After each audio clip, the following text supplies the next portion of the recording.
بسم الله الرحمن الرحيم.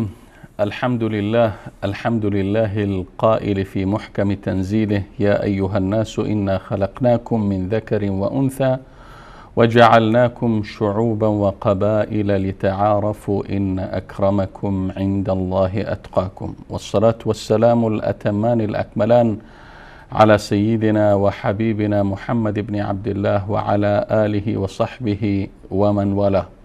بینندگان عزیز و گرامی، در هر کجایی که هستید و در این لحظات دارید برنامه خودتان، برنامه بازسازی اندیشه را از طریق شبکه جهانی وصال حق مشاهده میکنید.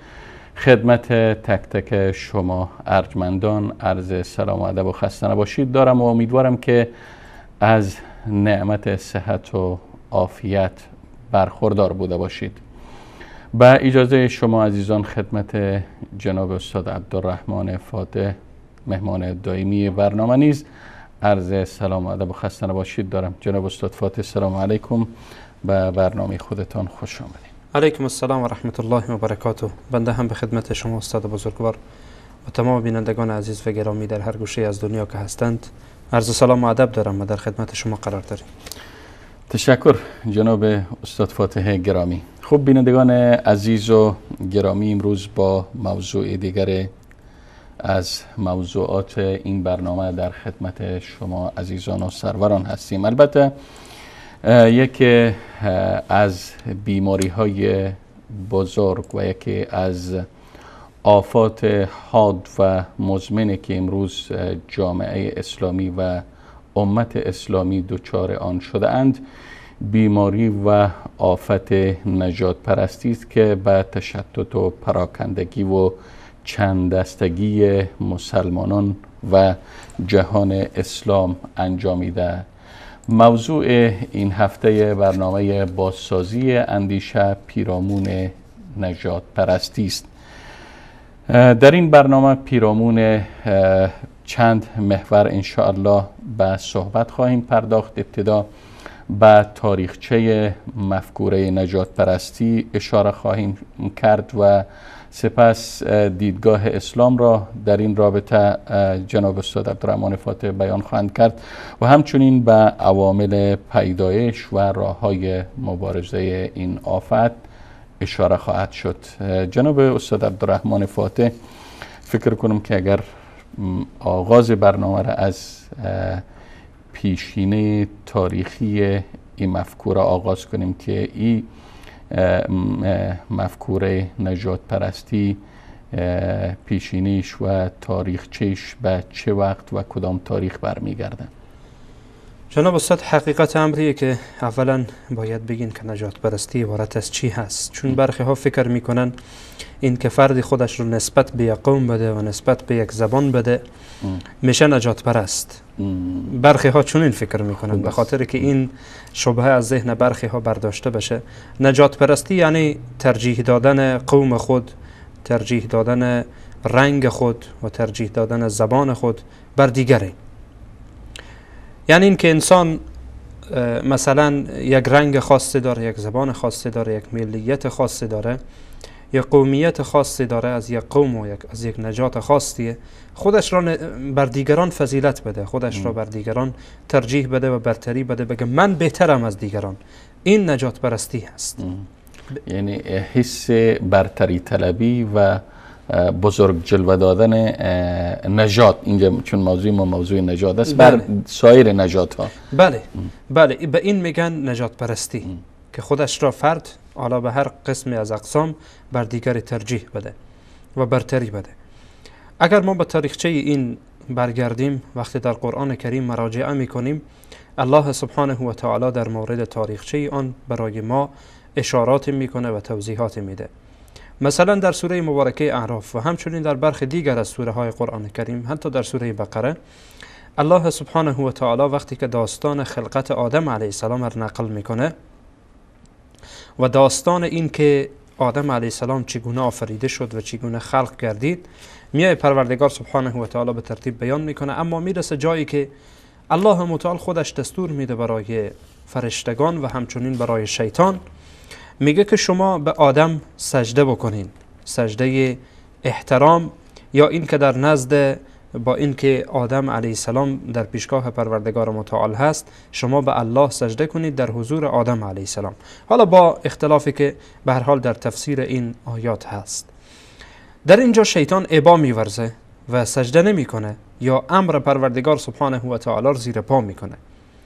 وقتی الله متعال از اون میپرسه که چرا تو این کار رای شیطان انجام دادی، این کار تو مخالف با امر و با دستور ما هست، شیطان میگه که در سوره مبارکه اعراف آیت 12 وقتی الله سبحانه و تعالی نقل میکنه، میگه که قال، پروردگار فرمود، ما منعک الا تسجد اذ امرتک، چی چیز تو را باز داشت آنچه را که من برای تو دستور دادم و تو سجده نکردی؟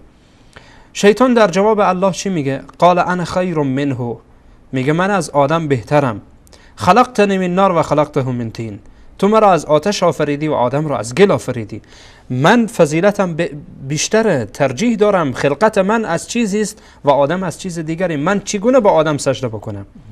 اما شیطان غافل از این بود که مادامی که دستور الله متعال سبحانه و تعالی بیایه، اینجا دیگه کسی را نمیشناسه، انسان باید بر اساس آنچه که پروردگار متعال سبحانه و تعالی دستور داده، فرد باید بر اساس آن پایبند باشه. حالا به هر صورت آنچه که از اینجا فهمیده میشه، اولین نجات پرست بعد از خلقت آدم علیه السلام شیطان بوده و شیطان نجات پرستی کرد. به خاطر این نجات پرستی کرد که آدم علیه السلام را به دید خودش و به نظر خودش کم شمرد و گفت که این آدم است، از گل آفریده شده و من که از آتش آفریده شدم، چگونه یک آتش بر گل سجده میکنه و در برابر او به هر حال احترام میکنه. پس بناهن آنچه که نتیجه از این آیه قرآن کریم گرفته میشه اینه که این نجات پرستی اولین بنیانگذار شیطان بوده. و بعد از آن اگر ما بیایم در طول تاریخ نگاه بکنیم در آیات قرآن کریم، ما نجات پرستی های در میان برخی از اقوام و برخی از ملل میبینیم.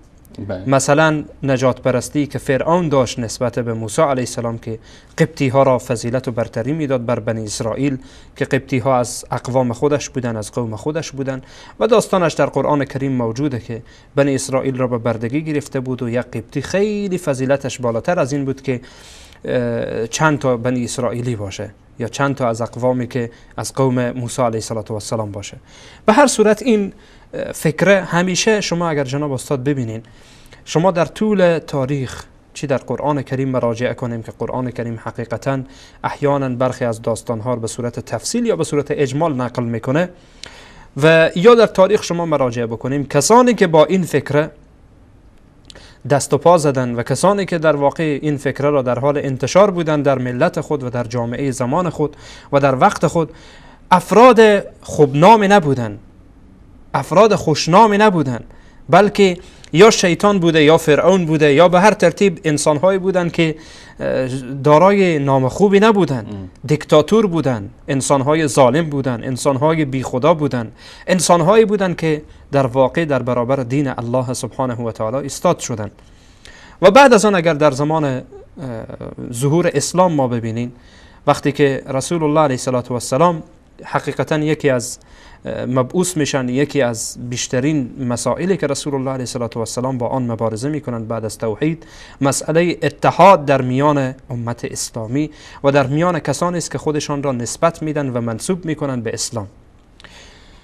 شما مثلا بعد از این که رسول الله علیه السلام مثلا وقتی که در مکه مکرمه هستند، دوران مکی پیامبر علیه السلام را ببینین، همیشه رسول الله علیه السلام با این مورد برخورد میکنن. ابو جهل و ابو لهب و دیگرانی که حقیقتا یا در اون زمان مثلا ابو سفیان که مسلمان نشده بود و غیره، کسانی که از مشرکین مکه بودن در زمان خود، ما وقتی که میبینین در قرآن کریم مراجعه میکنین، یکی از انتقادات شدیدی که آنها بر رسول الله علیه السلام میکردن، میگفتن چرا این رومی ها و این برده ها و این و آن را دور پیش خود جمع کردن، ما نمیتونیم در کنار اینها قرار بگیریم، ما مردم صاحب شرفیم، ما مردم با عزتی هستیم، ما مردم ثروتمندی هستیم، این فقیر فقرا را دور پیش خود جمع کرده، این افرادی که نه از قوم ما هستند نه از قبیله ما هستند بلکه اینها نوکران ما هستند. این کلمه که واژه که ابلیس به کار برد انا خیر منه را اینها به کار می‌بردند، اتباع می‌کردن، از او پیروی می‌کردن و میگفتن ما از اینا برتریم و بهتریم و عزت و شان و شوکت ما بیشتر است. بله جناب استاد، حتی اگر در قرآن کریم وقتی ما مراجعه بکنیم در سوره های مختلف، الله متعال سبحانه و تعالی به این مورد اشاره میکنه که آنها میگفتن ما بهترین، و حتی برای رسول الله علیه السلام پیشنهاد کردن که اگر تو اینها را از دور پیش خود دور بکنی، ما میاییم به تو ایمان میاریم، ما به خاطر اینها ایمان نمیاریم، ما و اینها در یک صفیه بنشینین. و رسول الله علیه السلام و اصلا اسلام با این فکر مبارزه میکرد. جالب بر اینه جناب استاد، این داستان در لابلای حرفا به یادم آمد، اجازه بدین که این نکته رو عرض بکنم. یک کسی هست به نام ایشوک کلن یانگ، این جدیداً مسلمان شده، کتاب نوشته به نام رازهای پس پرده کلیسا را افشا میکند. کتاب بسیار خوبیه، رساله خوبیه، ترجمه هم شده به زبان فارسی. و این فرد جناب استاد میه وقتی که درباره مسلمان شدن خود میگه، وقتی از او پرسان میکنه فرد که چرا تو مسلمان شدی، علت مسلمان شدن تو چی بوده، جالبه بر این که میگه که یکی از علتهایی که من مسلمان شدم اینه که وقتی وارد کلیسا میشدم میدیدم که صفحه های سفید پوسته ها یکی هست، صفحه های سیاه پوسته صفحه دیگری است و اینها با هم فرق میکنن. در داخل کلیسا اینها با هم متفاوتن و فرق میکنن. اما میگه وقتی مساجد مسلمان ها رو دیدم میبینم که سیاه‌پوست سفید پوست فرق نمیکنه، در کنار همن یا جلو یا دنبال کسی اصلا تفاوت نمیکنه. و این میگم جناب استاد از زبان اون نه، حتی برخی از جاها میبینیم که امام سفید پوسته ها یک سیاه‌پوسته. یعنی این هیچ تفاوتی میان مسلمان ها در این وجود نداره. به هر حال جناب استاد، دوران مکی که رسول الله علیه السلام گذراندن، ما میبینیم که رسول الله علیه السلام با آیات قرآن کریم به طور متداول که میآیه و این فکره را حقیقتا رد میکنه، فکری که مشرکین میگن که اگر تو اینها را از کنار خود دور بکنی ما میان مسلمان میشیم. بعد از اینکه رسول الله علیه السلام میان به مدینه منوره تشریف میبرند، در اونجا میبینین که باز اقوام در اونجا وجود دارن. مثلا اوس و خزرج مشهوره در میان قبایل مشرکینی که در مدینه بودن. اوس و خزرج اینها اختلافات شدیدی داشتن و از این اختلافات همیشه یهودی های بنی قریظه و بنی نظیر و بین قینقاع اینها سوء استفاده میکردن، اینها را به جان هم میانداختن و خودشان تماشا میکردن. یا گروهی از یهودی ها به طرف اوس میرفتن، گروهی به طرف خزرج میرفتن و به هر حال سالهای متمادی اینها با هم جنگ داشتن و به خاطر قومیت، به خاطر نجات پرستی. وقتی که رسول الله علیه السلام آمدن این موضوع را دیدن، یکی از مسائل مهم و یکی از اصول و مبانی مهمی که رسول الله علیه السلام در شهر مدینه بعد از برپایی حکومت اسلامی رسول الله علیه السلام به وجود آوردن مسئله اخوت بود، مسئله اخوت و برادری و این که مسلمان ها را در زیر یک پرچم و در زیر یک سقف جمع بکنند و همه آنها دارای یک فکر و اندیشه باشند. و قرآن کریم هم به این موارد اشاره میکنه. به عنوان مثال اگر در آیت سوم سوره مبارکه آل عمران مراجعه بکنیم، الله سبحانه و تعالی میگه واعتصموا بحبل الله جميعا ولا تفرقوا واذكروا نعمة الله عليكم اذ كنتم اعداء فألف بين قلوبكم فاصبحتم بنعمته اخوانا.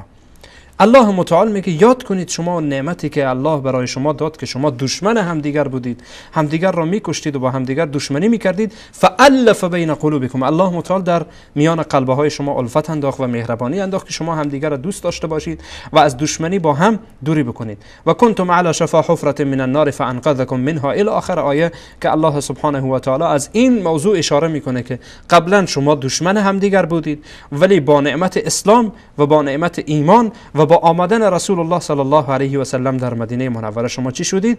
برادر یکدیگر شدید و در قلبه های شما الفت افتاد. و این حقیقتا جناب استاد بعد از زمان این که واقعا ما میفهمیم که جنگ هایی که در میان برخی از مسلمان ها اتفاق افتاد و یک نوع ضعف در میان مسلمان ها به وجود آمد، حتی در زمان رسول الله علیه السلام ما شاهد برخی از تنش های در میان برخی از صحابه با دیکته های یهود بودیم.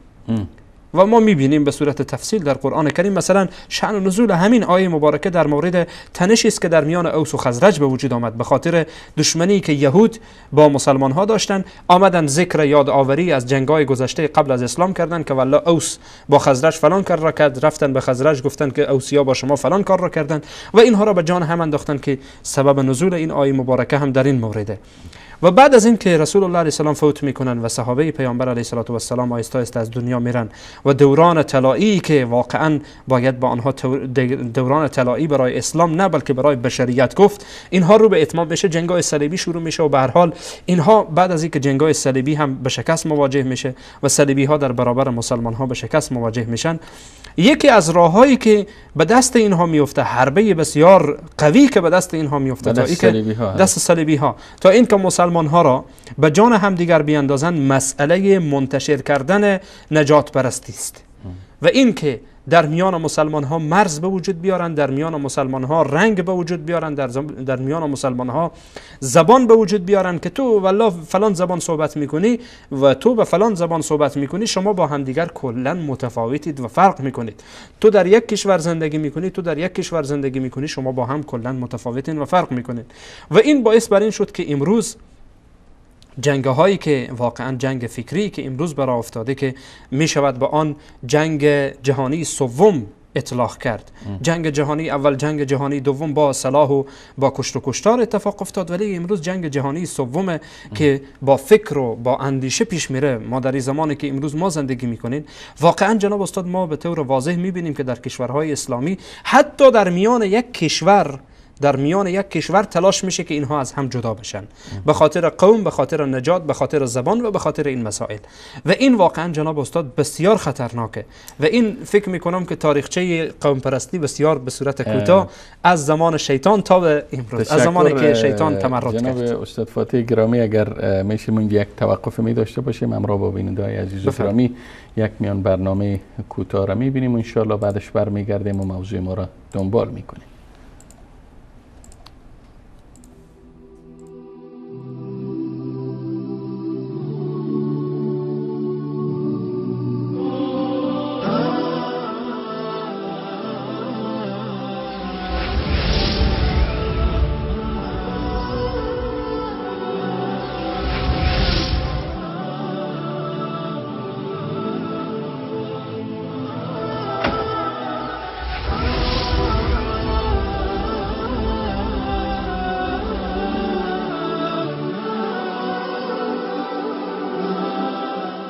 رسال حق، اسلام ناب به دور از خرافات.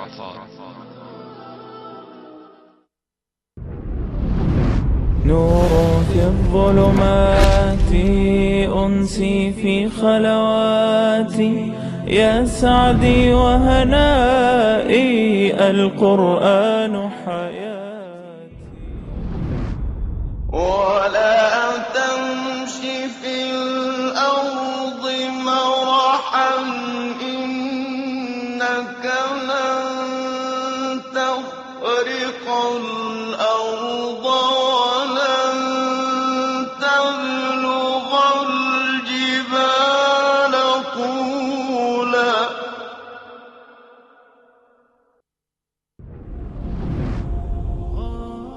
و با تکبر در زمین راه مرو، بیگمان تو نمی توانی زمین را بشکافی و هرگز در بلندی و قامت به کوه ها نمی رسی. نور في الظلمات أنسي في خلواتي يا سعدي وهنائي القرآن حياتي ملأ القلب ففرح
خب بینندگان عزیز و گرامی، با عرض سلام دوباره در خدمت شما عزیزان و سروران هستیم. البته قبل از میان برنامه جناب استاد عبدالرحمن فاتح البته خیلی ها به صورت طولانی به پیشینه مفکوره نجات پرستی اشارات داشتند. البته جناب استاد فاتح اکثر بیننده های ما الحمدلله مسلمان هستند و اغلبیت چی که میتونم در کل بگم تابع دلیل هستند و وقتی برایشان دلیل از قرآن و از حدیث، این دو منبع تابناک قانونگذاری اسلامی ارائه شوه، سر تسلیم فرو میبرن و هیچ حرف ندارن. بنابراین ما میخواستم که اگر میشه به صورت مشخص به برخی از آیات و احادیث یا به کلی نصوص شرعی که در ارتباط به ذم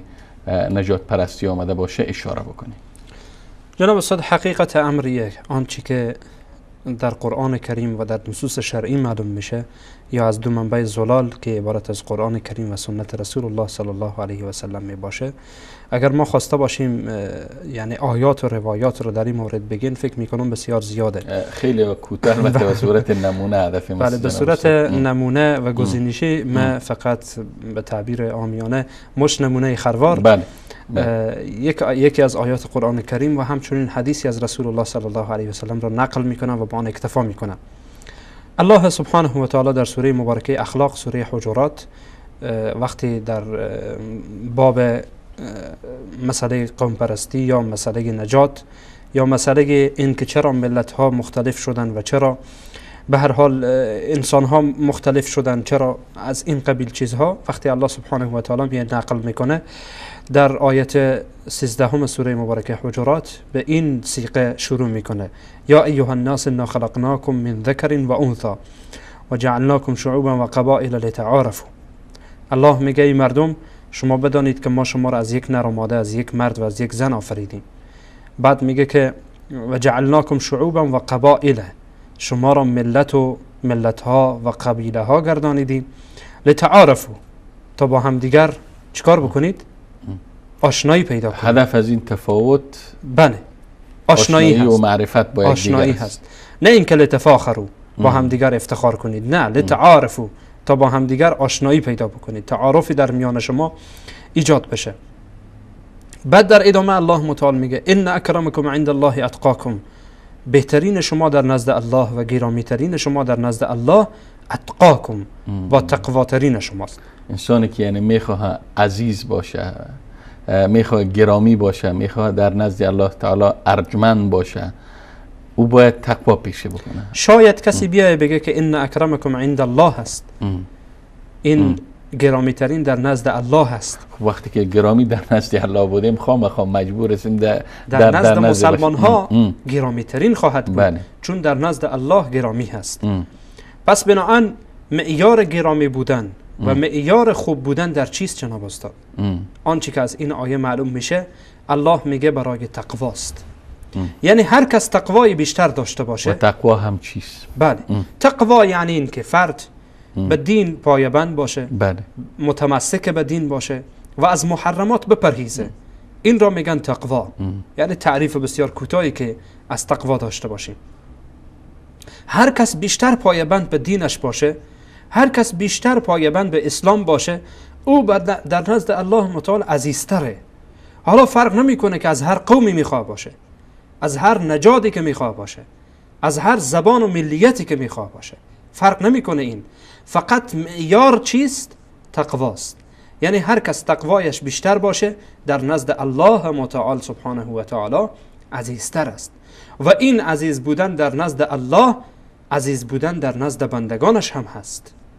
چون مادامی که در نزد الله سبحانه و تعالی عزیز باشه، به طور اولا در نزد بندگان الله هم عزیز خواهد بود، در نزد بندگان مؤمن و مسلمان الله هم عزیز و گرامی خواهد بود. این یکی از آیات هست جناب استاد. اما میان به حدیث رسول الله صلی الله علیه و سلم که تقریبا با همین لفظ رسول الله علیه و سلم شروع میکنن، و یا اگر به تعبیری بگین این حدیث رسول الله علیه و سلم شرحی است و تفسیری است و توضیحی است برای این آیه قرآن کریم که معنایش را برای ما واضح تر میکنه.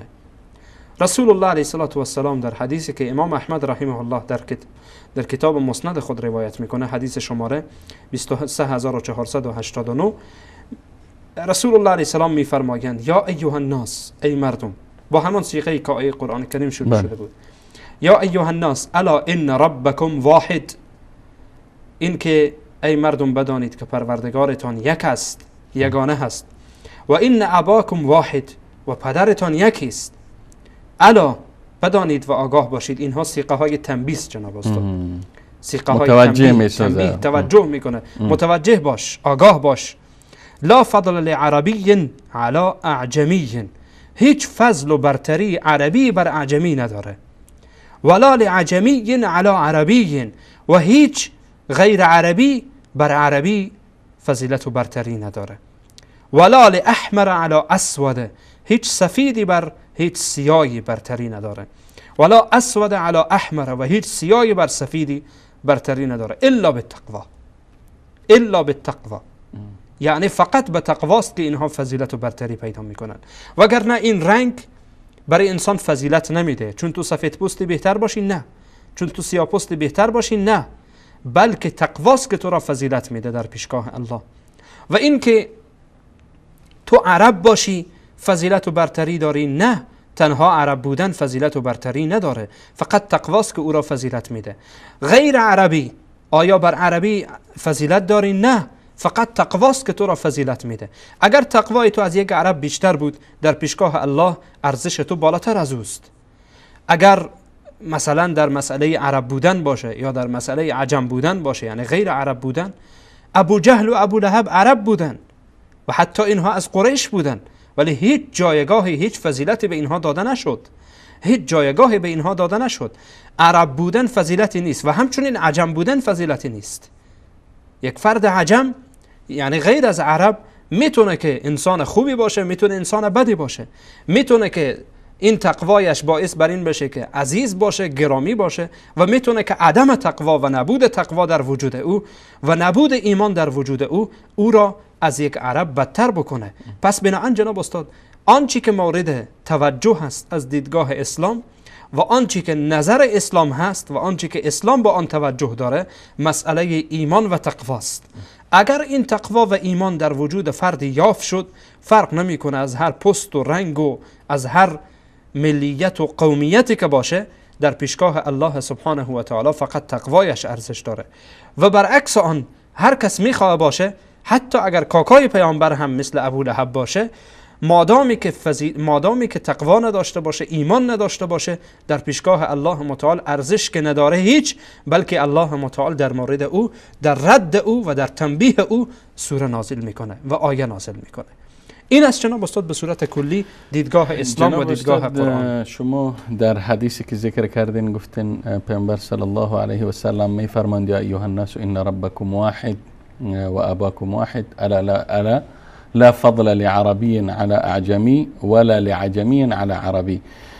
البته بحث عرب و عجم و بحث برتری خواهی بحث تازه نیست. از قرنها به این طرف این بحث در میان قشرهای مختلف صورت گرفته و البته در میان کسانی که بیشتر دچار بیماری نژاد پرستی بودند و این بحث بیشتر در میان نژادهای مثلا فارس و عرب و ترک و اینها نسبت به دیگرها پررنگتر بوده و بیشتر بوده متاسفانه. اما نقطه‌ای که من میخوام اینجا، نقطه‌ای که قابل تأمل است و نقطه‌ای که جای توقف است که باید اینجا توقف بکنیم، است که متاسفانه و بدبختانه امروز باز هم اقلا یعنی در خلال یک قرن اخیر باز هم مسئله نژاد پرستی و مسئله برتری خواهی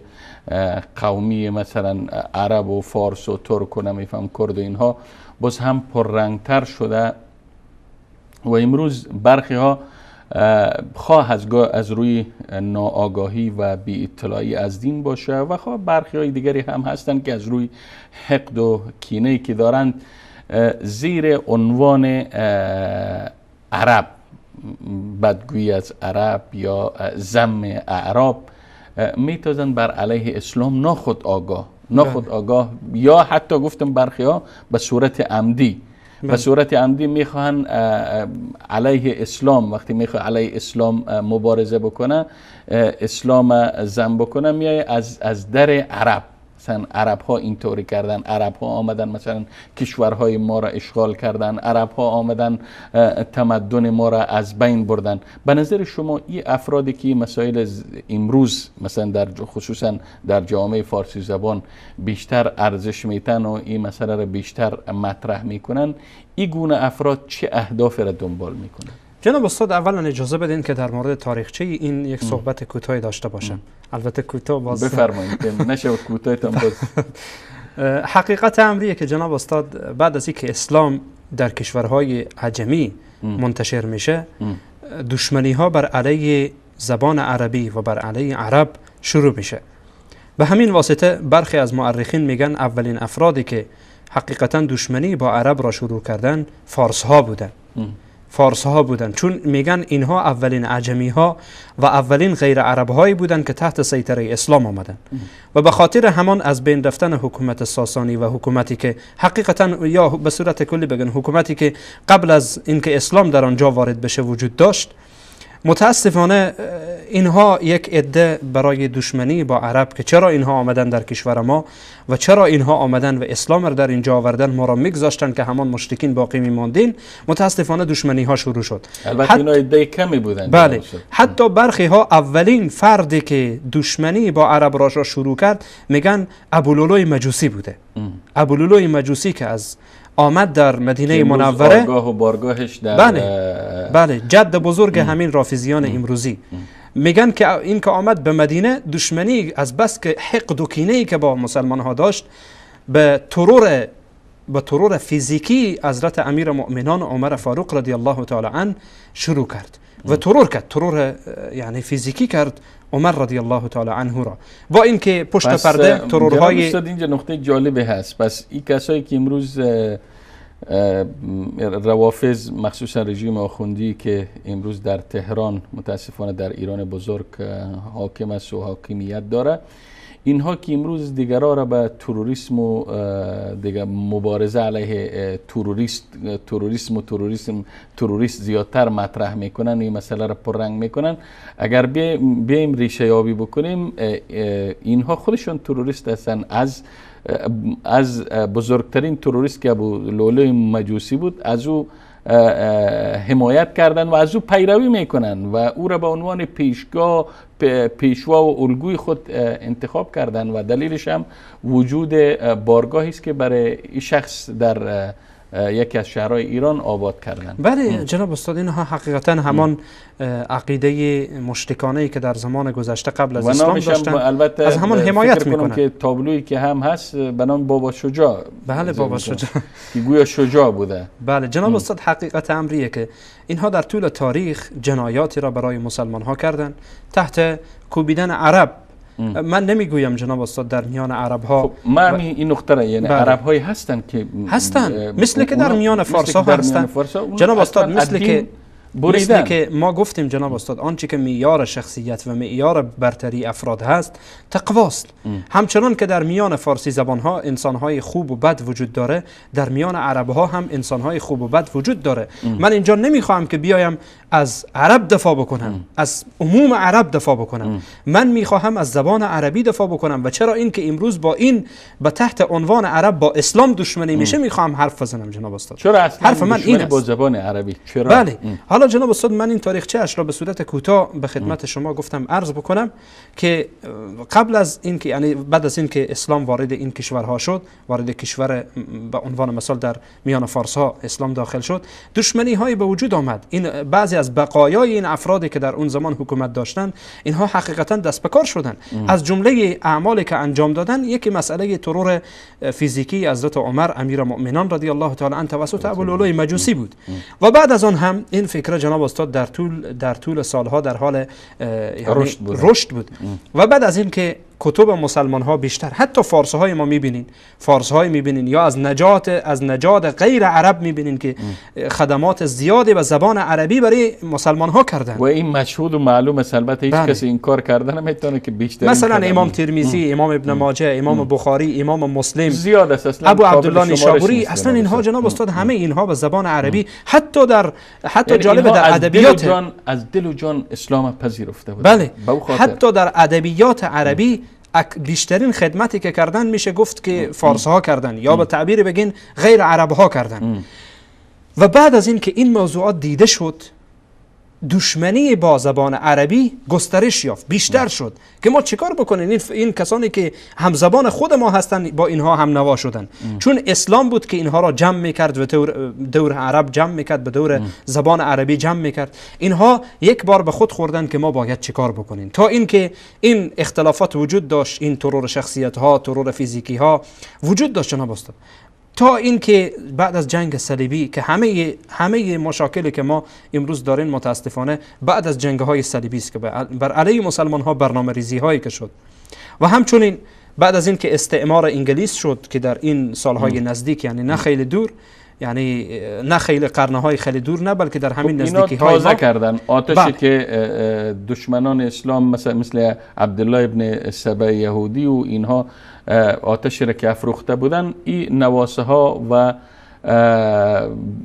پیروای از اونا در طول قرنهای متمادی آمدن این آتش تازه میکردن بدون شک جناب استاد. خب به هر صورت این فکره در حال انتشار بود، این فکره در حال انتشار بود تا اینکه به هر حال استعمار انگلیس شد و متاسفانه بر علیه این مبارزه شد، مبارزات بسیار شدیدی شد، به خصوص به کشورهای عربی یا برخی از کشورهای آسیایی که ربطی یعنی نداشتن به کشورهای عربی، حتی به تغییر رسم الخط تلاش کردند که رسم الخط آنها را از زبان عربی انتقال بدن به زبان دیگری، به زبان لاتینی مثلا برگردانند یا به زبان روسی برگردانند. به عنوان مثال اگه شما در ترکیه ببینید جناب استاد، قبل از اینکه حتی اتاتورک بیایه این افکار یعنی وجود داشت، ولی بعد از اینکه نوکر انگلیس اتاتورک آمد بیشتر کرد این کار را، یعنی زبان بله عملی ساخت و این رو رسمی کرد که زبان ترکیه، حالا شاید بعضی ها برایشان تعجب آور باشه که چگونه میشه بعد از اینکه خلافت عثمانی از بین میره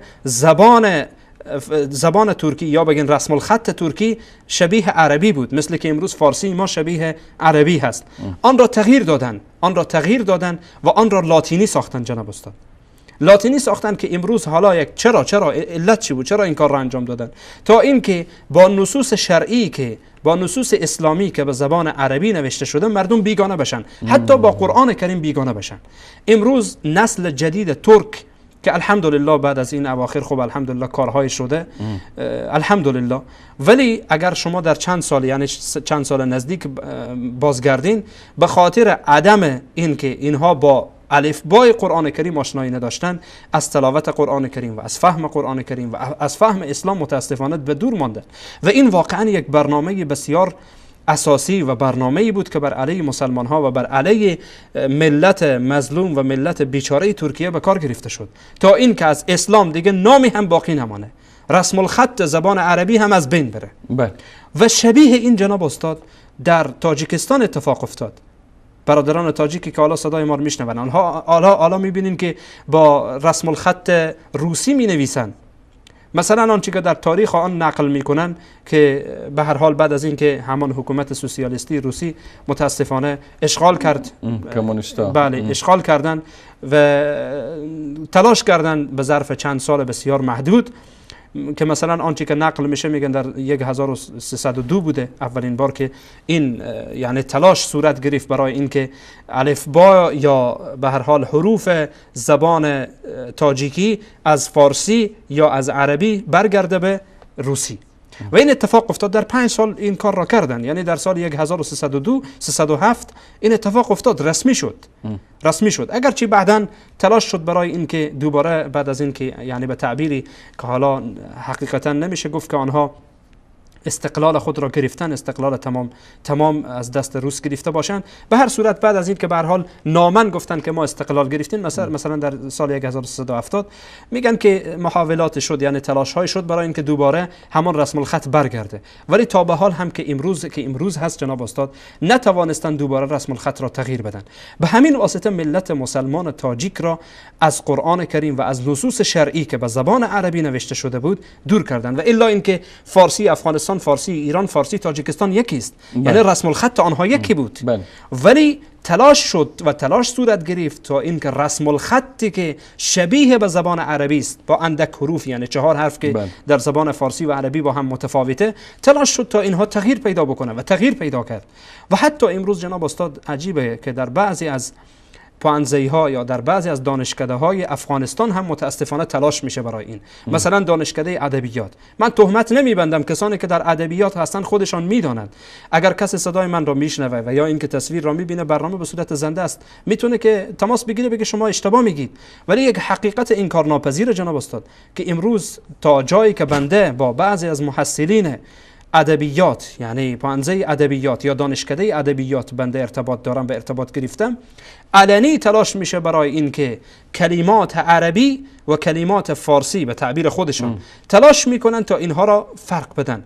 و یا اینکه اگر جناب استاد اگر کسی بیایه بخواه که مثلا زبانش ناب بکنه، زبانش سوچه بکنه به مو اصطلاح دیگه و تعبیر دیگه، زبانش خالی از کلمات و واژه های دخیل باشه، خب حال من حرف میزنم کلمات میم، کلمات هم عربی است، چی اشکال داره؟ در این اشکالی وجود داره؟ یک تقارب در میان برخی از زبان ها مثلا مثل عربی و فارسی وجود داره. برخی از کلمات معرب و برخی از جملات معرب است که از فارسی حالا عرب ها استفاده میکنن ولی اصلش فارسی است. و همچنین برخی از کلماتی است که عربی است و در زبان فارسی وجود داره. این یک اصل مسلمه جناب استاد. اگر شما جناب استاد به ادبیات فارسی چند صد سال پیش بازگشت بکنین، خیلی ها نزدیکتر بوده و خیلی ها نزدیکه و این کلمات با هم یعنی تداخل داره. میشه گفت لغت فارسی و زبان عربی با هم تداخل داره. حالا جناب استاد کسانی که این حرفا را میزنن، جالب بر اینه که من همیشه این را یک بام و دو هوا میگم، اگرچه تعبیر یک از دوستان ما میگفت که یک بام و چند هوا. به هر صورت عجیب بر اینه که جناب استاد اینها تلاش میکنن که کلمات عربی به تعبیر خودشان که در اصل فارسیه، کلمات عربی را از داخل زبان فارسی بیرون کنن و تلاش میکنن که حتی در صحبتهایشان لهجه عربی نباشه. اما برعکس تلاش میکنن لغات انگلیسی باشه، اشکال نداره. اگر در لابلای حرفایشان مشکل را پرابلم بگن، اشکال نداره. ولی اگر مشکل گفتن اینجا میگن عقب افتاده، میگن این عربیه، باید پرابلم گفت، در حالی که پرابلم یک کلمه انگلیسی است جناب استاد. نظام نگفت، باید سیستم گفت. و شبیه اینها جناب استاد خودشان استفاده میکنن از کلمات اجنبی، از زبانهای اجنبی. اما وقتی که به زبان عربی میرسه، چون زبان قرآنه، چون اگر مسلمان ها را از زبان عربی دور کردن، مسلمان ها را حقیقتا از جهان اسلام جدا میکنن، مسلمان ها را حقیقتا از زبان اصلی که قرآن نازل شده و قانون اساسی آنهاست دور میکنن. مثل که شما اشاره کردین، مثلا در ترکیه این کار شد، در تاجیکستان این کار شد. امروز ملت عزیز تاجیکستان از دین دور نگه داشته شدن و تلاشی هم که گفتین برای بازگشت فارسی میشه امروز از طرف رژیم آخوندی ایران در تاجیکستان صورت میگیره و از این طریق میخوان با ترویج دوباره رسم الخط فارسی میخوان اندک ملت تاجیکستان به طرف تشیع سوق بدن. و جالب بر اینه جناب استاد، امروز برخی از جوانها، من احیانا در داخل فیسبوک یا در داخل ایمیل یا برخی از مسائل که برای من پیام میایه، نه این که از روی تعصب این کار را انجام بدم، اگر ببینم که رسم الخطش لاتینیست جواب نمیدم. خب این هم راست یکی از اشکالات و جوانر تنبیه میکنم، متوجه میکنم، جوان عزیز تو چرا از این کلمات استفاده میکنی؟ مثلا بجای که سلام علیکم بگی SALAM. خب چرا جناب استاد؟ این نشانه پیشرفته؟ نه والله اینها نشانه پیشرفت نیست جناب استاد. این نشانه تمدن نیست، بلکه این نشانه اینه که میخوان مردم را آهسته آهسته از رسم الخط فارسی و عربی دور بکنن. خب چرا یک جوان چی نیازی داره؟ چی نیازی داره که باید از رسم الخط لاتینی یا انگلیسی استفاده بکنه؟ من جناب استاد نه که از روی تعصب باشه، فقط متوجه میکنم جوان عزیز چرا فارسی نمینویسی؟ خب یکی میگه که چون داخل موبایلم زبان فارسی نیست یا داخل کامپیوترم زبان فارسی است، خیر باشه. اما اونی که داخل کامپیوترش زبان فارسی داره، داخل موبایلش زبان فارسی داره، تو چرا به زبان لاتینی مینویسی؟ چرا به زبان فارسی نمی نویسی؟ چرا از فرهنگ خود و از زبان خود بیگانه شدی؟ چرا بیزار شدی؟ خب حالا عین تعبیر باز برخی ها به کار میبرن، میگن چرا شما مثلا از فرهنگ فارسی به دور شدین میرین به طرف عرب؟ جناب استاد من گفتم که تداخل وجود داره. حالا مثلا شما اصلا فرهنگ عربی فرهنگ اسلامی است، فرهنگ مسلمان هاست. جناب استاد 32 حرفی که مثلا در زبان فارسی وجود داره 28 حرف آن عربیه. ما چی رقم اینها را جدا کنیم؟ یعنی برین طرف لاتینی برین مجبورین که زبان انگلیسی بکنین. گفته میشه که به هر مقداری که برخیا میگن، برخیا این نظریه هم مطرح است، به هر مقداری که کلمات و واژه‌های عربی فارسی شده در فارسی به کار برده شده شوه، به همون اندازه زبان فاخر و ادبی تر میشه و یکی از نشانه های گفته میشه که از نشانه های غنای یک زبان استیعاب کلمات و واژگان خارجی است. بدون شک جناب استاد. حالا من واقعا بسیار متاثر میشم از برخی از جوانها و واقعا یعنی میشه گفت که گلایه دارم به خاطر اینکه وقتی ما صحبت میکنیم، مثلا ما و شما صحبت میکنیم، میگن اینها به زبان عربی صحبت میکنن یا با لهجه عربی صحبت میکنن. اما خود این جوان عزیز ما و این برادر ما و این خواهر ما اگر خودش از کلمات انگلیسی استفاده کنه، لهجهش اصلا انگلیسی باشه، برایش هیچ اشکال نداره. با یک گویش خاص، برایش هیچ اشکال نداره. برایش اشکال نداره و این انسان متمدن و انسان پیشرفته معلوم میشه. اما ما که بر اصل خود بازگشتیم، برای ما میگن که شما در غلط هستید، شما در اشتباه هستید. به هر صورت جناب استاد حقیقت امریه که این عربی ستیزی که بر علیه مسلمان ها شروع شده و بر علیه مسلمان ها شروع هست در حال کاره، علتش اینه که میخواهند مسلمان ها را از مفهوم اسلام و از آنچه که نصوص اسلامی وجود داره مردم را به دور بکنن. میگن هدف، یعنی گویا که هدف این افرادی که این روند و این پروژه را پیش میبرن و متبنی پروژه شدن، هدفشان دور کردن نسل نو از اصلشان است. بله جناب استاد. حقیقت امریه که ما احیانا که این حرف رو میگین، مثلا این حرف رو میگین، به دیدگاه بعضی ها یک ادعای پوچه، ولی یک ادعای پوچ نیست. زمان شما برادر و خواهرم این موضوع را درک میکنید، چون برخی ها متاسفانه بگین که در یک خواب غفلت وجود دارن، در یک خواب غفلتن، فکر میکنن همه چیز در امن و امانه. مثل جناب استاد اینجا خوبه که یک نکته را عرض بکنم. یک سریالی بود، به هر حال جالبه این نکته را عرض بکنم. به هر حال این پلیس یا این نفر دولت داخل بازار میگرده در شب، بعد دزد در حال دزدیه، یعنی یک دکان باز کرده دزدی میکنه. این پلیس از کنارش میگذره و صدا میزنه، میگه شهر در امن و امان است، مردم راحت بخوابید. در حالی که دزد در کنارش اونجا در حال دزدی هست. شهر در امن و امان نیست، در حال دزدیه. ولی این حقیقتا جناب استاد برخی ها این گونه اند، یعنی جلو خود را میبینن، اما اینا فکر جلو خود را میبینن جناب استاد، کنار این بر و این بر را نمیبینن. اینها را من یک بار دعوت میکنم که شما به تاریخ خود مراجعه بکنید. یکی از دوستانم بسیار حرف خوبی میزد، میگفت که اگر شما میخواهید اگر تاریخ باز هم اگر تاریخ بگین، میگن تاریخ ما فارسی است، ما باید به امو شکوه و عظمت فارسا و امپراتوری نمیفهم ساسانی و نمیفهم کوروش و فلان و الان بر بگردیم. جناب استاد این خب من وقتی حرف میزنم به جوانان مسلمان میگم. یک جوان مسلمان این فکر نداره. جوان مسلمان درست تاریخ میخونه، مطالعه میکنه، از خوبی هایش استفاده میکنه، بدی هایش رو کنار میگذاره و از آن عبرت میگیره. این استفاده یک مسلمان از تاریخه.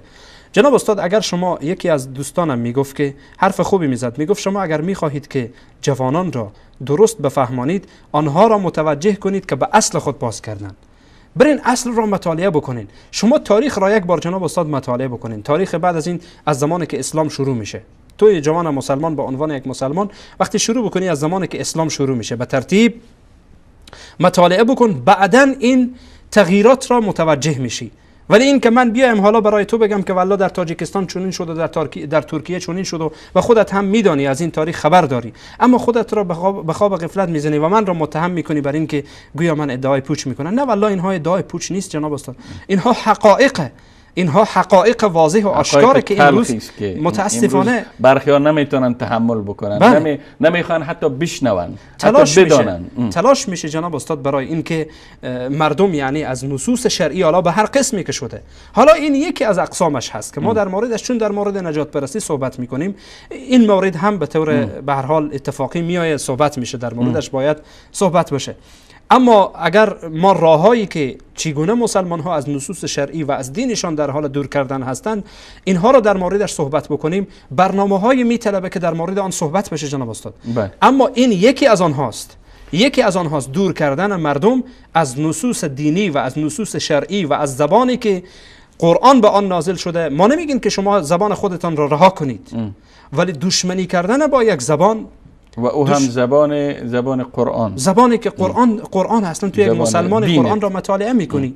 و امروز اگر امروز جناب استاد امروز دور نمیریم، امروز اگر کسی بخواه در ارتباط به مسائل روز، در ارتباط به تکنولوژی، در ارتباط به سلاسازی، در ارتباط به پزشکی و در ارتباط به نمیدونم تمام علوم روز اگر اطلاع حاصل بکنه، اگر متخصص شوه، اگر کارشناس شوه، باید چه زبانی را یاد بگیره؟ امروز مثلا انگلیسی؟ بیشتر بله امروز زبان انگلیسی بخوای نخواهی جناب مجبور هستی. امروز اگر کسی میخواد که در ارتباط به دینش اطلاع حاصل بکنه، جناب استاد اگر باز خواسته باشین این بحث را باز بکنین، میطلبه که یک برنامه خاصی باشه برای اینکه دزدی های فرهنگی که از مسلمان ها شده. اگر ما دانشمندای اسلامی در طول تاریخ نگاه بکنیم و حتی جالبه بر این که جناب استاد برخی از چیزهایی که امروز گفته میشه که فلان انگلیس یا فلان آمریکایی اختراع کرده، اونها را مسلمان ها اختراع کرده بودن و اینها دزدی های فرهنگی شده. و جالب بر این جناب استاد وقتی که حمله میشه به عراق، کتابخانه های عراق همه ریختانده میشه در دجله، در دریا ریختانده میشه جناب استاد، همه ریختانده میشه در دریا.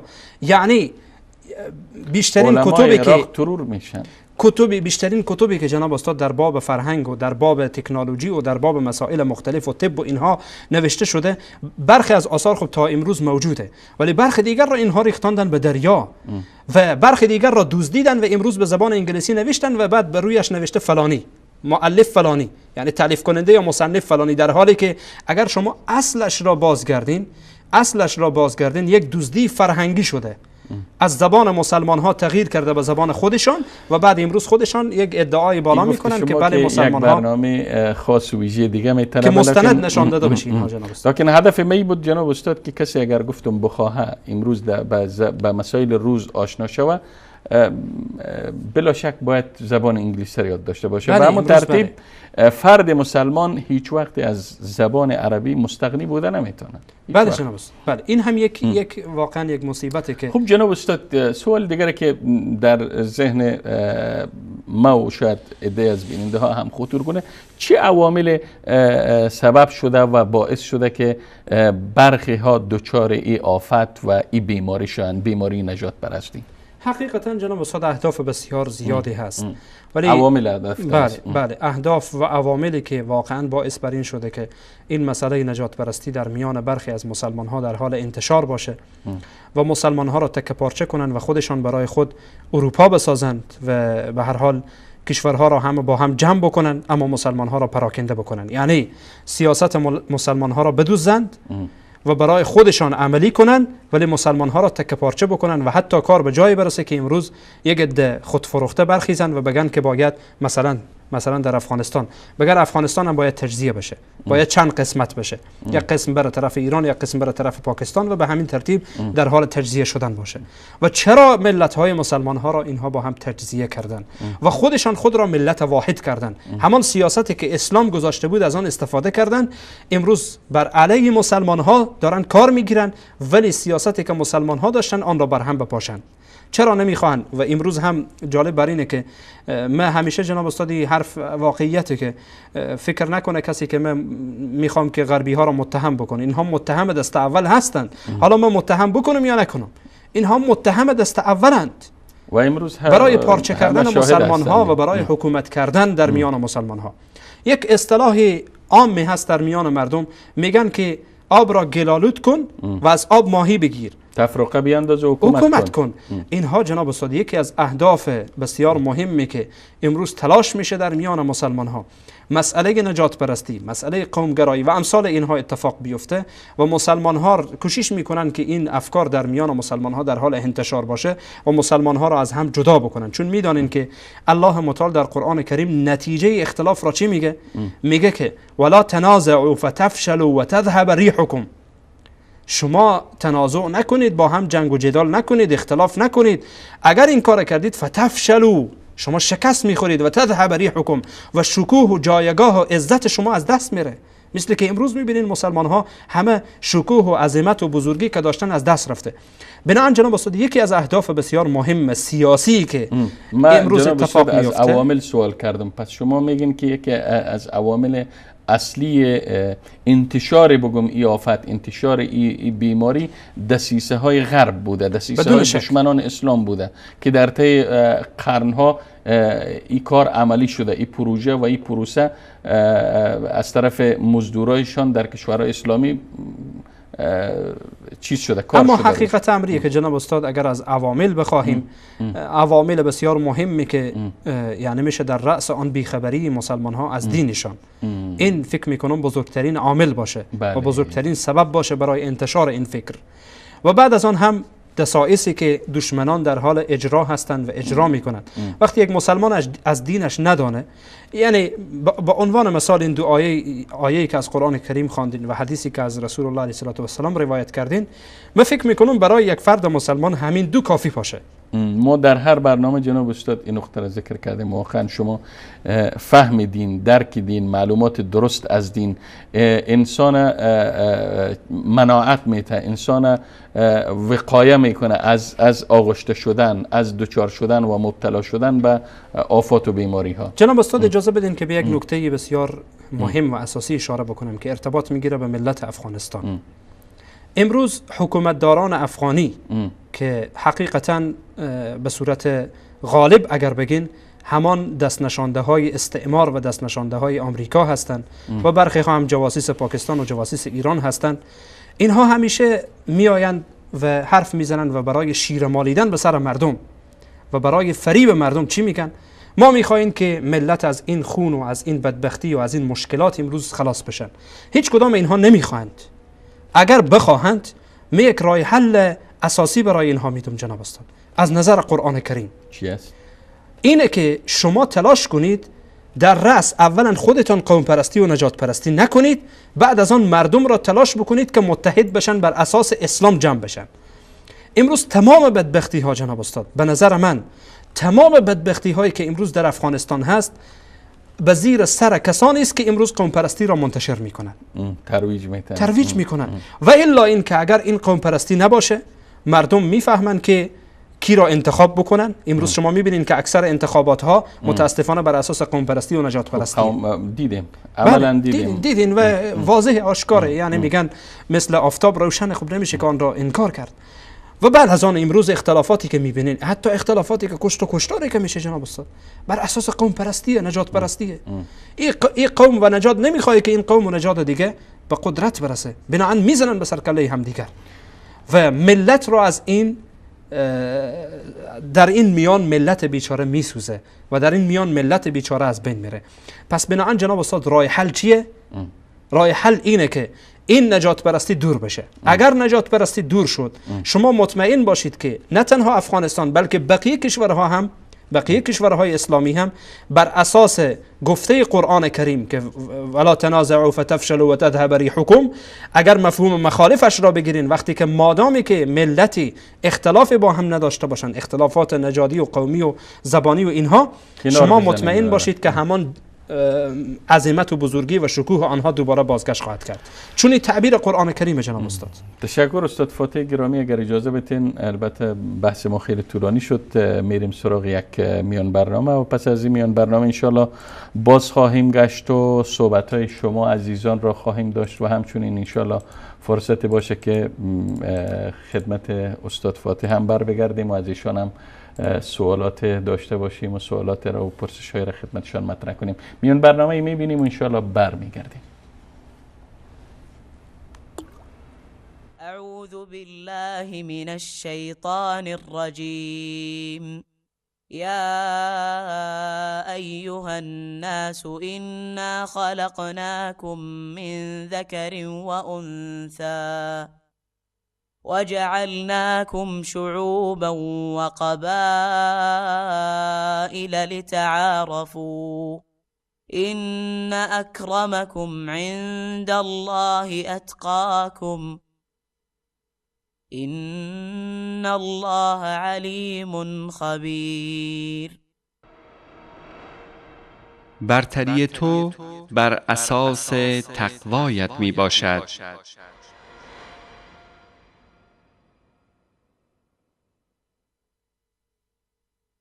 لديه لنا الكثير من الحكايا تحدثنا عن الأمم الخوالي. إقبال المرء على الطاعة وتعرفه على الله تعالى بها سواء بالصوم أو بغيره يحدث في هذا القلب تغيرا، وبالتالي يصبح هذا القلب مهيئا للطاعة مقبلا عليها، مهيئا أيضا لتحمل المصيبة لو نزلت به. الذي تنزل به المصيبة فيتحملها هذا يكون قد هيأ نفسه أصلا من قبل. عزاء فما يصنع الجازع ودمع الأسى أبدا ضائع. بكى الناس من قبل أحبابهم فما منهم أحد راجع. فدل ابن 20 في قبره و90 صاحبها رافع. يسلم مهجته طائعا كما مد راحته البائع. ولو كان من حدث سالما لما خسف القمر الطالع. ولو كان من حدث سالما لما خسف القمر الطالع. وكيف يوقى الفتى ما يخاف إذا كان حاصده الزارع. إقبالك على الله تعالى وعلمك أن المصيبة لا يرفعها جزع ولا يقبل بها صبر، إنما هي تعرف من الله تعالى على عباده، وهي أجر يعظم الله تعالى بها الثواب، يجعلك تقبل على الطاعة وتحقق التقوى في قلبك. كلما حقق الإنسان الآداب الشرعية تحققت التقوى أعظم وصارت أكثر في قلبه. قد عاش الحوادث والقضايا وكل زال وهو إلى زوال. من القلب إلى القلب أزف عبير أشجاني شذاها الحب والود يفوح هدى بإيماني. من القلب إلى القلب أزف عبير أشجاني شذاها الحب والود تفوح هدى بإيماني. كتاب الله يجمعنا وهدي نبيه الغالي وتوحيد لأمتنا بحب الصحب والآل. من القلب. پیامبر علیه السلام سوالی کردن آیا میدونید آدم مفلس کیه؟ آدم ورشکسته؟ صحابه عرض کردن که آدم بدبخت بیچاره همه چیز از دست داده، نه خونه و نه زندگی و نه مال و نه منال، هیچی. ما هم میگیم نه فلانی ورشکست شد، مغازه و خونه و ماشین همه از دست داد. پیامبر فرمودن علیه السلام مفلس حقیقی کسی دیگه هست، این دنیاشو از دست داده، دوباره جبران میکند، به دادش میرسند، دوست رفیق به یه نحوی زیر بغلشو میگیرن، حمایت ازش میکنن. اما مفلس حقیقی کسی که در روزی ورشکسته میشود که نه دوست، نه پول، نه پارتی، نه پدر، نه مادر، غمخوارترین فردم نمیتونه ازت حمایت بکند و به دادت برسد. اون روزی است که همه از هم فرار میکنن. ورشکسته حقیقی کسی است که در روز قیامت میاد، نماز، روزه، زکات همه در پروندش هست، ثواب نماز دارد، ثواب روزه داره، ثواب زکات داره و اعمال دیگر. اما در پیشگاه احکم الحاکمین وقتی می ایستد بدهکار است، بدهکار بندگان خدا. یکی میاد میگه پروردگارا همین بنده ات، من ازش طلب دارم، به من دشنام میداد. یکی میاد میگه به من تهمت زده بود. یکی میاد میگه مالم خورده بود، یکی میاد میگه نمیدونم ریخته بود، زیر گوشم زده بود، بهم کتک زده بود. میان طلبکارا، پروردگار دستور میدهد به مأمورینش و فرشتگان که بگیرید، از ثوابهای او بر میدارن میدن به طلبکارا. فرشتگان اعلان میکنن در حالی که الله جل شأنه خود عالم است: ای پروردگارا، ثوابا تموم شد، هنوز صف کشیدن طلبکارا. پروردگار میفرمایند از گناههای طلبکارا بردارید، بر دوش این بدهکار بگذارید و سرازیر جهنمش بکنید. حیف نیست؟ داریم زحمت میکشیم، مواظب زبانمون باشیم، مواظب این دستمون باشیم، این راحت بالا نره. یه چیزی بهمون گفتن بزنیم زیر گوش مردم که زور داریم، کسی نتونه با ما حرف بزنه، اینقدر پرخاشگری. مسلمون کسی است که مسلمانان از دست و زبانش در امان باشن، این مسلمونه.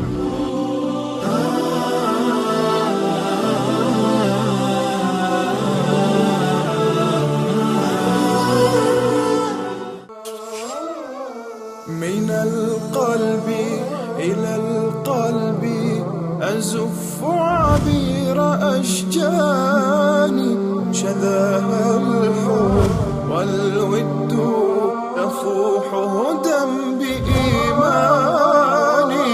من القلب إلى القلب أزف عبير أشجاني، شذاها الحب والود تفوح هدى بإيماني.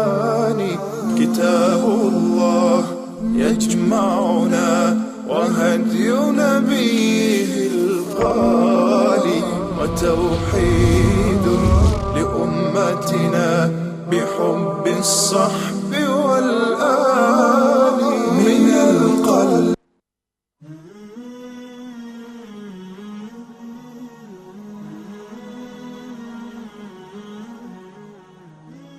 بنده احمد عزیز افغان از تورنتو از کانادا زنگ زدیم. من مریم هستم از فرانسه. امیر حسین هستم از بلژیک. من از شهر جرمنی گپ میزنم. من از سوئد زنگ میزنم، ایرانیم. من خواهر شما هستم، از اروپا و شما زحمت دادم. سلام علیکم، بنده عباس هستم از انگلستان مدام حضورتون میشم. جناب آقای انصاری. من محمد هستم از لندن. یه فاطمه از آلت شما زحمت داریم. بله از هلند. نوررحمن هستم از اوکراین با تماس هستم. من رحیم هستم از ترکیه. فعلا در استرالیا در شهر سیدنی می باشم. من محمد از لبنان زنگ میزنم. مادر محمد هستم از کردستان عراق. عبدالله هستم از آذربایجان. انا یوسف من لهواز. هاشمی هستم از ایران تماس میگیرم جناب انصاری. من بیخی هستم از دبی زنگ میزنم. ما از بحرین زنگ میزنم. مادر محمود اسمه. آقای انصاری از افغانستان مزاحم میشم. سلام، من هستم از تاجیکستان. من بلالم از کشور قزاقستان. محمد فاروقی از هندوستان. من حسین هستم از روسیه.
خوب بینندگان عزیز و گرامی، با عرض سلام مجدد دوباره در خدمت شما سروران و ارجمندان هستیم و البته قبل از بیان برنامه پیرامون تاریخچه مفکوره نجات پرستی و نجات پرستی از دیدگاه اسلام و همچنین به عوامل که برخی ها را دچار این بیماری کرده اشاره کردیم و در اینجا قبل از این که به موضوعات دیگه بپردازیم از کارگردان عزیز خواهش میکنم که تلفن های برنامه را زیرنویس کنن تا تقریبا کمتر از 20 دقیقه که از وقت اصلی ما مانده بتانیم صحبت های بیننده های عزیز و گرامی را نیز داشته باشیم. جناب استاد فاتح، تا حین برقرار شدن تماس ها سوال دیگری که باز هم مطرح میشه است که عواقب یا و تعبیر فارسی بگیم پیامد انتشار این بیماری، چون هر بیماری هر مرض پیامدهای منفی را چه در وجود خود شخص و چه در جامعه به وجود می آورد. پیامدهای انتشار و ترویج بیماری نجات پرستی در یک جامعه چی بوده میتونه؟ اما فکر کنم طبق روال همیشگی برنامه وقتی من سوال خدمت شما مطرح میکنم آخرین سوال بیننده روی خط هستن و اولویت در اینجا برای بیننده است. جناب استاد فاتح اگر اجازه بدین من اولین بیننده را میگیرم. سلام علیکم بیننده گرامی، بفرمایید خود معرفی بکنین، از کجا صحبت میکنین؟ سلام علیکم و رحمت الله. و علیکم السلام و رحمت الله و برکاته. بفرمایید بیننده گرامی خود معرفی کنین، از کجا صحبت میکنین؟ علی هستم از رشت. حال شما خوب ان شاء الله؟ لطف پروردگار آقای علی بفرمایید، در خدمت شما هستیم. خدمت استاد پرمان فاضلم سلام عرض میکنم، التماس دعا دارم. من شکر خداوند قبول بفرماید از موحدین هستم. اینجا خیلی جا رو بحث متاسفانه تو جامعه الان یه دسیسه دیگه بکار بوده رژیم، اینه که ما خودمون یه پیامبر داشتیم، خودمون یه پادشاهی داشتیم، علم داشتیم، بل داشتیم، نیازی نبود. میخوایم دین اسلام به عنوان یه دین عربی و منطقه‌ای معرفی بکنن. این واقعا یه دسته الان جا افتاده تو جامعه. من هرچی با اینا حرف میزنم، هرچی دلیل میارم، ولی متاسفانه نه. بعد یه کاری هم کردن که قرآن جلوی چشم مردم بیفته، مردم با قرآن بیگانه کردن. تو تاخچه یا سر مزار میخونن. متاسفانه من تو فامیله خانم که تشیع میباشه میبینم که به جای خواندن قرآن یا تلاوت قرآن یا اینکه معنی قرآن رو درک بکنن میرن دنبال کتاب مثل مفاتیح که 100% ضد قرآنه. من حتی اون تضاد مفاتیح جنان با قرآن رو به چند تا از فامیله آشنا دادم، متاسفانه میدونم تا حالا یه برگشو نخوندن.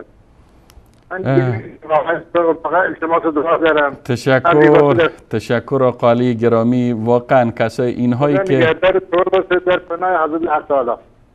نفهمیدم صحبت آخری. خداحافظ شما آقای گرامی.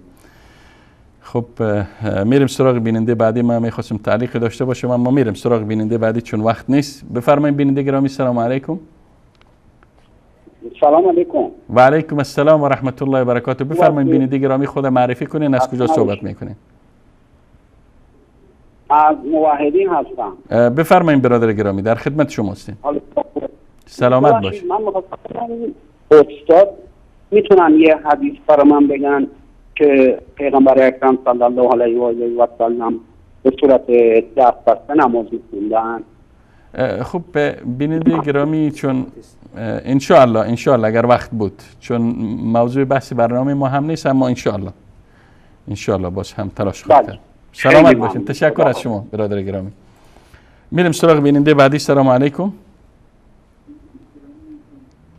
بفرمایید خود معرفی کنیم بیننده گرامی. سلام علیکم. سلام. و علیکم السلام و رحمت الله و برکاته. اندک صدایتان رو بلند کنین بیننده گرامی. بفرمایید خود معرفی کنین.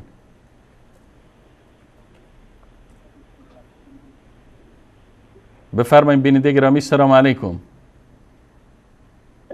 وصال. بله شما وصل هستین بیننده گرامی، شما به استودیو وصل هستین، صدای شما داره پخش میشه به صورت زنده. بفرمایید خود معرفی بکنین، صحبت کنین.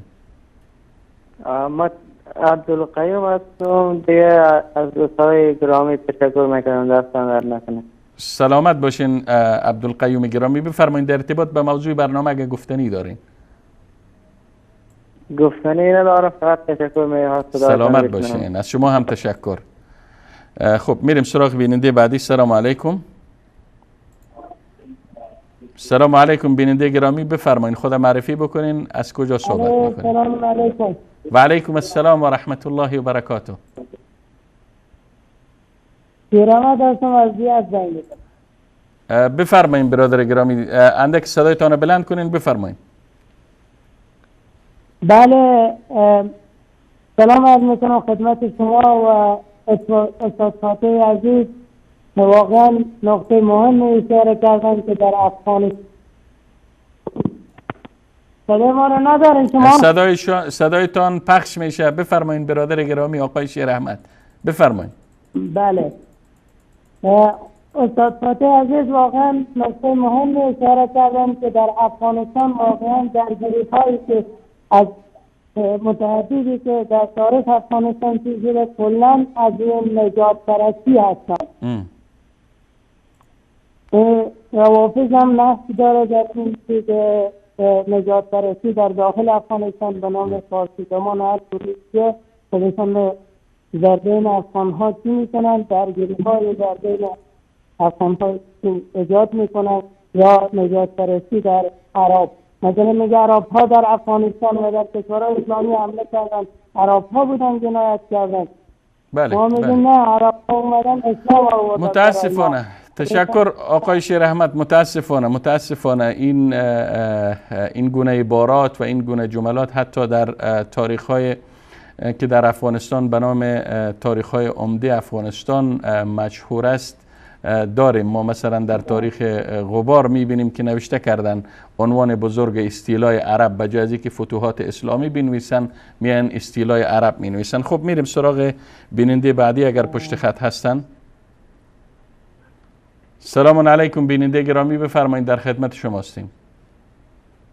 سلام علیکم و رحمت الله و برکاته استادان محترم. و علیکم السلام و رحمت الله و برکاته. بفرمایید برادر خالد. بله خالد هستم از آلمان. بفرمایید برادر گرامی. موضوع برنامه‌تان چون نجات پرستی و تا جایی که ما متوجه شدم از خلال صحبت‌هایتان، ما فقط گفتنی معنی است هر شخص یا هر کسی که به نام مسلمان مخالف زبان عربی، مخالف سخن عربی باشه، ما میگم که اون مخالف قرآن و مخالف دین اسلام است. به خاطر که اگر کسی بگه من مسلمان هستم با زبان عربی که قرآن کتاب مسلمان ها هست، پس با چه زبانی باید قرآن رو بخوانیم؟ با چه زبانی ما اصلا حدیث رو بخوانیم؟ حدیث پیامبر رو با چه زبان بخوانیم؟ قرآن کلام الله رو با چه زبان بخوانیم؟ پس از این معلوم میشه که اونا دشمنان قرآن، دشمنان اسلام هستند. نباید اونا به نام اسلام چون این حرفی را بزنند و در غیر این صورت مگر امکان داره کسی بگه ما مسلمان هستیم باز دشمن عرب هم باشه، دشمن زبان عرب باشه. با وجود از اینکه ما امروز اگر مسلمان هستیم، امروز اگر به قرآن و به الله اعتقاد داریم، مدیون همون عربایی هستیم که در زمان پیامبر و بعد از پیامبر در زمان خلفای راشدین آمدن دین به ما رساندن. اگر اونا نبودن دین به ما نمیرساندن، پس عجم که نه قرآن برش نازل شده بوده او زمان نه به زبانش.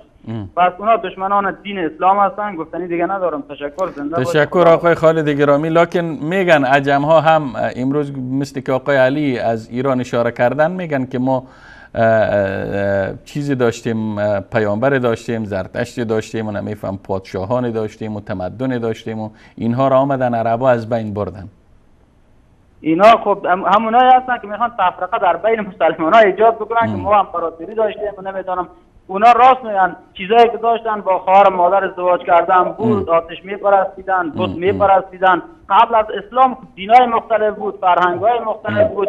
خب همین اسلام آمد که دیگه همه را باطل ساخت. گفت اینا دیگه یعنی میگن اینا حق دارن که تأسف بخورن که آزادی هایی که گویا داشتن و آزادی هایشان سلب شد و اسلام آمد یک چارچوب معین برش وضع کرد. خب اینا راست میگن. اونا به همون عقیده که داشتن، با همون عقایدی که قبلا داشتن قبل از اسلام، که همه امروزه اگر نگاه بکنی هیچ کدام این نه از اخلاق انسانی دینی هیچ به انسانیت درست نیست، با انسانیت جور در نمیاد. خب با اون عقیده اصلا باشن، هیچ فرقی نمیکنه. مثلا خداوند میگه در قرآن میگه کسانی که میدونن و کسانی که نمیدونن برابرن. خب اونا نمیدونن، اونا همون کسایی هستن که گمراه هستن، قبلا هم گمراه بودن و حالا هم در همون گمراهی خود هستن. اونا اصلا قابل مقایسه با مسلمان واقعی نیست. تشکر برادر گرامی خالد. تشکر. سلامت باشین. خب میریم سراغ بیننده بعدی. دوستان گرامی اگر وصل هستن، سلام علیکم، بفرمایید بیننده گرامی. سلام علیکم بیننده گرامی، شما روی خط هستین، وصل هستین، بفرمایید. خب مثل که با بیننده تماس برقرار نشد. بیننده بعدی، سلام علیکم، بفرمایید. بفرمایید بیننده گرامی، شما وصل هستین. علیکم. و علیکم السلام و رحمت الله و برکاته، بفرمایید. و رحمت الله و برکاته. بفرمایید. بله شما به استودیو وصل هستین و صدای شما همین لحظه پخش میشه. بفرمایید خودتان معرفی کنین، از کجا صحبت میکنین؟ ما از وزیرستان هستم. خب بفرمایید برادر گرامی. سلام بر همه کارگران بیتوی حق. سلامت باشین، سلامت باشین.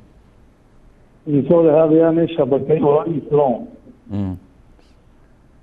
استاد یک سوال ما از همین برنامه اتون تشکر میکنم.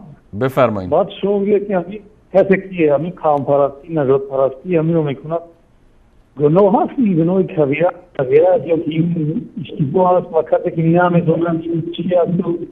چون که شکل شما گفتید در افغانستان، تاجیکستان، در اینها نه اینکه این قوم پرستی صد بلکه 200% ترقی کرده است. نمیدونم این چیزی بگید. تشکر. بله بفرمایید. انگلیس ها و انگلیس ها و همین مشرکی، بله، زبان خود و فرهنگ خود رو در دنیا پهن کردن که خیلی هم بکرند اداره ها دارن چه دارن. چرا مسلمان های ما این خدر تشکیل نمیکنن یا که هم راهی نمیدونم سوال رو من دروز دادم شما. مقصد من که با خبر باشن مردم، بله، یا اداره ها یا نمیدونم و باشه یکون رو و هم در باره همین کامپرسی نگمپرسی اصلا بود برنامه در موضوع چند هفته تشکیل کنید. انشالله بیننده گرامی. تشکر از شما. تشکر. سلام ما رو بخواهید برادر رسولید. اللهم صل محمد و آل محمد. استاد انصاری. و علیکم السلام. و علیکم السلام. انشالله صدای شما رو میشنون و متقابلا خدمتتان عرض سلام دارن. خب میریم سراغ آخرین بیننده چون وقت برنامه تقریبا 5 دقیقه بیش نمانده. بفرمایید. سلام علیکم. سلام علیکم. و علیکم السلام و رحمت الله و برکاته. بفرمایید بیننده گرامی. استاد فاتحه سلام و عرض ادب دارم خدمت استاد فاتحه. میشنون استاد فاتحه هم خدمت شما متقابلا عرض سلام دارم. میخواستم همین درباره همین قوم پرستی و اینا، واقعا اینها که شما این نجات پرستی رو گذاشتین خیلی خوبه. واقعا هم که افغانستان الان همه‌شون درشون همین نجات پرستی شده. خب همین الان ما میبینیم که شیندن و اینها، یه زمان همین ننگیاله میگفت که من دشمن تاجیکا هستم، ولی ما میبینیم در طول 7-8 سال اینها خیانت کردن که ما نمیدونم همون اوغون هستیم یا چی هستیم دنبال تاجیکا اینها رو میزدن، ولی الان متاسفانه که رفت داخل همین حکومت که الان هست، ولی اینها چرا الان دیگه نمیگه من تاجیکا رو میزنم. هر چقدر مجاهد هست اینا همینجوری میاد میگه ما نمیدونم قوم تاجیک هستیم، قوم اوغون هستیم، یک دیگر رو میزنه میکشم به نجات پرستی. واقعا این آفت و این بیماری نصفشون هم از طرف ایران یا پاکستان اینها رو حقوق میده. همین ننگیال خودش از گیرجند، از مرکز گیرجند 4 سال 5 سال پیش از اینجا حقوقای دقیق میگرفتن، به مسلمان ها خیانت میکردن. راست میگین. تشکر از شما. تشکر از شما بیننده گرامی. تشکر از برنامه. سلامت باشین. سلامت باشین. خب برمیگردیم به استودیو. گرچه بیننده های پشت خط هستن اما معذرت میخوام چون وقتی برنامه اجازه نمیده. به استودیو برمیگردم خدمت جناب استاد فاتح. استاد فاتح گرامی، اگر میشه خیلی کوتاه در ارتباط به پیامدها و عواقب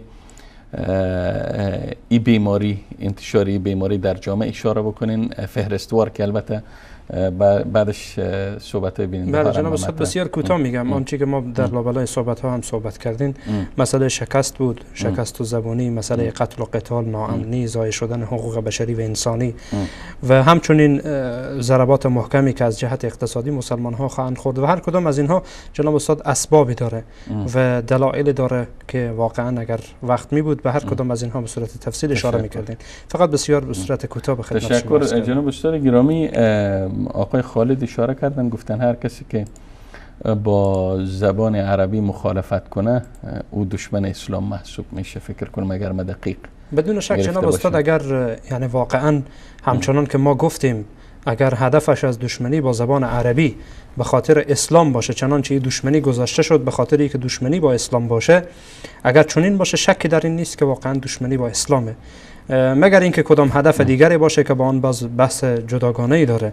اما اگر گفتیم که به خاطر این باشه که شخص یعنی به خاطر اسلام، به خاطر که اسلام به هر حال به زبان عربی آمده و یا اینکه پیامبر از میان عرب ها بوده و یا اینکه قرآن کریم به عربی فرستاده شده، به این واسطه دشمنی کنه، شکی در این نیست که دشمنی بزرگ با اسلامه.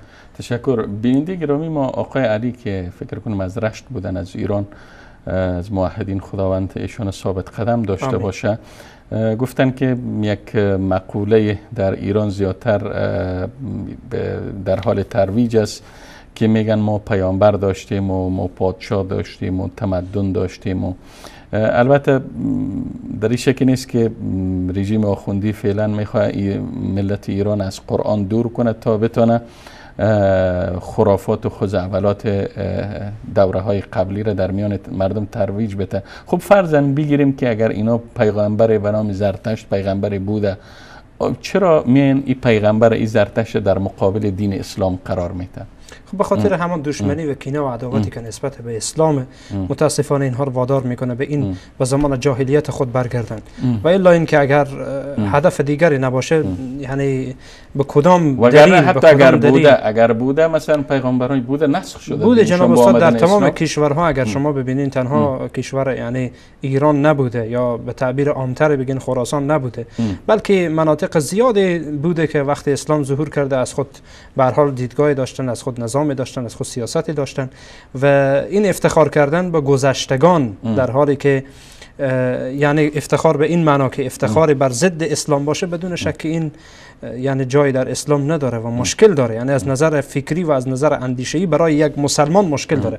ما با زرتشتی‌ها و با کسانی که ربطی به اسلام ندارن به اونها کاری نداریم. ما هدف ما منظور کسانی است که امروز ادعای اسلام میکنن و این حرفا را میزنن. این واقعا دشمنی صریحی با اسلام و با قرآن و با دین می باشه. تشکر. برادر گرامی از تاجیکستان گفتن که کسی که از روی، اگر من سوالشون دقیق گرفته باشم، از روی ناآگاهی و کم اطلاعی قوم پرستی بکنه و به این مریضی دچار شوه، بر او گناه هست یا خیر؟ والله جناب استاد در کشور اسلامی یعنی نفهمیدن این خودش یک عیبه، ولی به اون اندازه که یک فرد میفهمه این کار را انجام میده به اون اندازه مقصر نیست، اما تقصیر خود را داره. تقصیرش به خاطر اینه که چرا نمیفهمه. این موضوع بسیار عامه، قرآن را یک بار بخونه این موضوع را میفهمه. تشکر جناب استاد فاتح گرامی. در پایان برنامه که باز هم خدمت بیننده های عزیز و گرامی ما پیرامون یکی از موضوعات مهمی که امروز واقعا جامعه اسلامی به خصوص جامعه فارسی زبان گرفتار آن است روشنی و توضیحات ارائه کردین و همچنین از تک تک بیننده های عزیز و گرامی که تا این لحظه با ما بودن از اونها هم اظهار سپاس و امتنان دارم و تا تقدیم برنامه دیگر همه شما عزیزان را و پناه حضرت یکتای بی همتا می سپارم و السلام علیکم و رحمت الله تعالی و برکاته.